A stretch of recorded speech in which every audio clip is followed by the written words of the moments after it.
Hello and welcome to True Swellness. My name is Taylor, and on this channel we talk about how to live a truly swell life.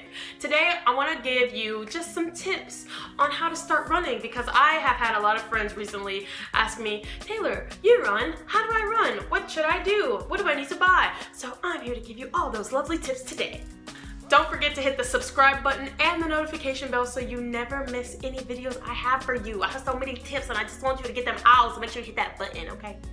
So I started running probably right before college. My last year of high school, I used to do color guard, and that was like my physical activity all the time. Anybody who does color guard knows that that's an actual physical sport. Like, it is very intense. You have to walk and run and smile and dance all at the same time while throwing things up in the air and catching them behind your back and performing and smiling. It's a whole lot. If you did color guard, let me know in the comments and tell me about the struggle days of your color guard, because I know, girl, I know. So after I stopped doing color guard, I needed something else physical to do. So I started running, because I thought I saw all these girls on Instagram and I was like, ooh, she has a nice body because she runs. And I was like, ooh, how you run 13 miles? That seemed like a really long time. And I was like, I want to figure out how to do that. So then I started running. Did I start running 13 miles off the bat?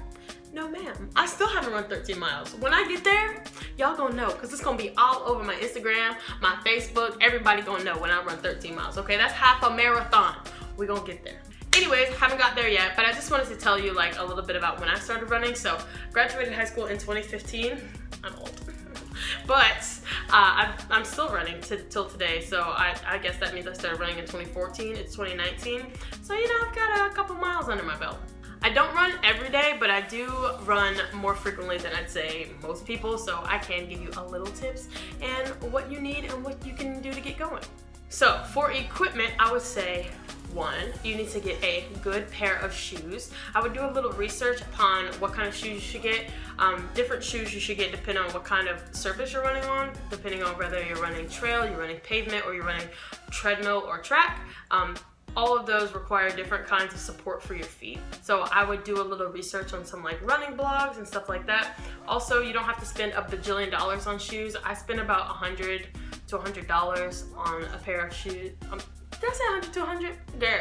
I spent about $100 to $150 on a pair of run shoes, and they last me a good 2 or 3 years. Like, they last me a long time. So I would invest in those because they are protecting your feet from shock and from the pavement. I got my last pair of running shoes on Black Friday. What brand are they? Hold on. Let's go into the closet. Okay, these are my running shoes. Aren't they cute? They got lots of wear and tear on them. Yes, they're fresh from a run, ma'am. Okay, styling and profiling. Not sponsored. Anywho, these are North Face brand. And I got them on Black Friday, I want to say for like 80 bucks. And I got them Black Friday 2 years ago, and they're still holding up pretty well. I mean, I've got like a little bit of like wear right there from running, but I'd say these are probably gonna last me a good time. So I'd say get you a good pair of shoes first and foremost. That's like the one and only thing is absolutely necessary for you to get running.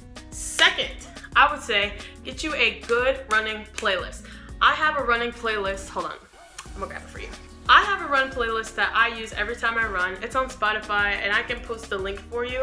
But this running playlist is 13 hours and 51 minutes. You can see right there. Not very clear, but you can see it. Anyways, I have a really good run playlist that I only listen to when I'm running, so it pumps me up, it gets me in the mood for running, and it also is all fast tempo music so that when I'm feeling kind of fatigued in my run, I can just focus on the tempo of the music and run to the music.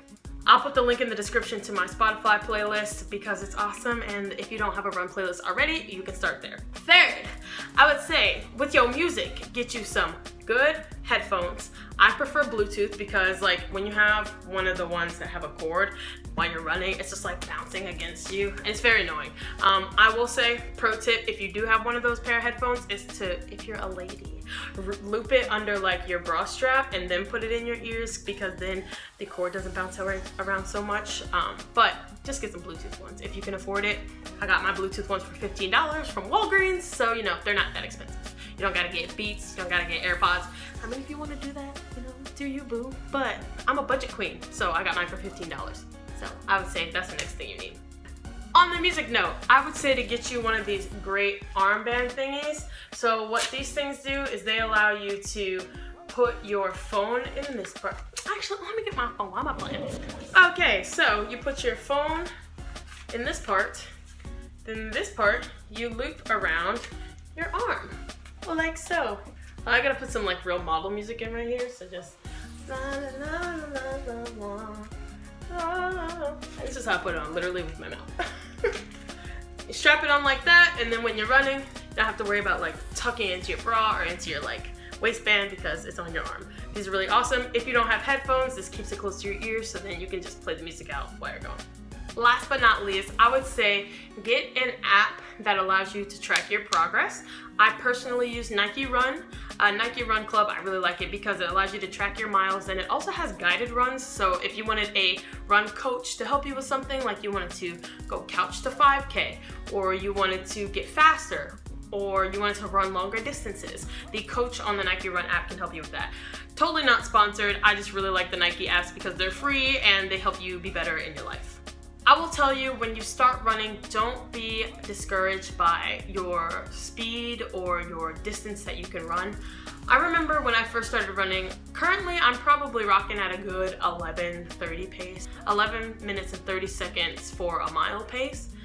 When I first started running, I was rocking at like a 12:30, and then when I got really consistent and I was really on top of my running, I got down to 10 minutes, and I was so excited, and I was like bragging. I was like, I got down to a 10-minute mile, because for me and my body, that was a huge milestone for me. I told one of my friends who was a cross-country runner, or she was in track or something in high school, and she was like, 10 minutes for a mile? That's like so slow. And I was so salty because I was like, I thought I was doing good and she gon' just like rain on my parade or whatever.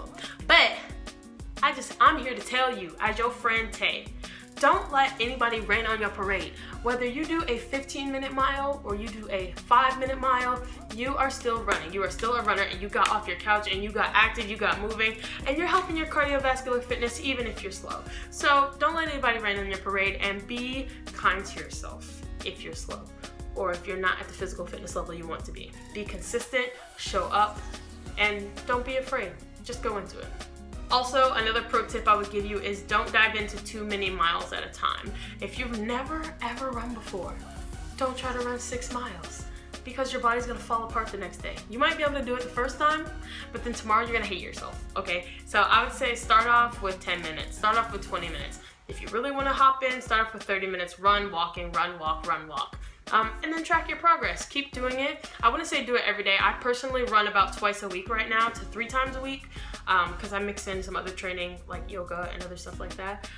But don't go in too hard when you start. Start easy and simple, and then work your way up to higher mileage, faster speeds, longer distances. I hope you enjoyed this video. Don't forget to click the like button and comment if you're a runner and if you tried any of these tips, or if you learned something today, because I like to know if you learned something and I can help you. That's my whole goal here, okay? Be happy, be healthy, be swell, be well. I love you, and I'll catch you next time.